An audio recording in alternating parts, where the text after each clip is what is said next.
एक चमकदार लाल रंग की गाड़ी थी। उसके 4 लकड़ी के पहिए थे और वो पेड़ जैसी दिखती थी।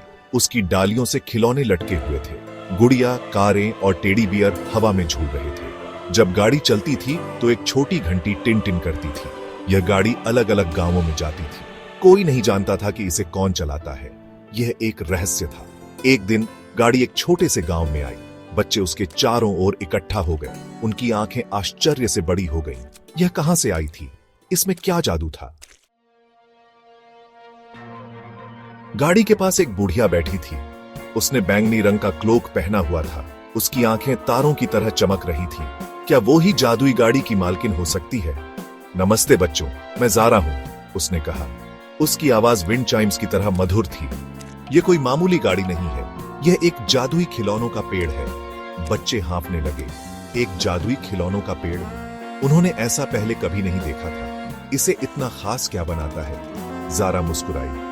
हर खिलौने में जादू से भरा दिल है, लेकिन कुछ ही लोग इसे जगा सकते हैं। ज़ारा ने अपने हाथ ऊपर उठाए। उसकी उंगलियों से सुनहरी धूल उड़ी। यह एक छोटे से लकड़ी के घोड़े को छुआ। घोड़ा जिंदा हो गया। वह बच्चों के चारों ओर दौड़ने लगा। उसकी पूंछ हिल रही थी। बच्चे हंसे, खुशी से ताली बजाने लगे।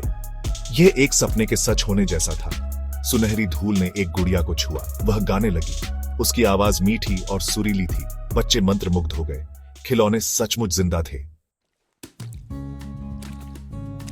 कौन एडवेंचर पर जाना चाहता है? ज़ारा ने पूछा। मुझे और खिलौनों को एक खोया हुआ तारा ढूंढना है। वह आसमान से गिर गया है और हमें उसे वापस करना होगा। हम बच्चों ने चिल्लाया। वे जादुई यात्रा पर जाने के लिए उत्साहित थे और इसलिए बच्चे खिलौनों पर सवार हो गए। उन्होंने ज़ारा और जादुई गाड़ी का पीछा किया।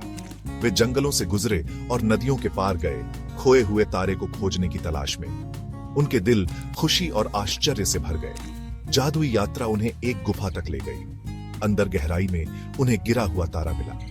यह एक नरम रोशनी से झिलमिला रहा था। उन्होंने इसे वापस आकाश में लौटा दिया। खोई हुई टिमटिमाहट को वापस लाया। बच्चे घर लौट आए। उनके दिल जादुई यादों से भरे हुए थे। खिलौनों वाली पेड़ गाड़ी उनके लिए खुशी और रोमांच लेकर आई थी। वे जानते थे कि वे ज़ारा और खिलौनों के साथ बिताए अपने समय को कभी नहीं भूलेंगे।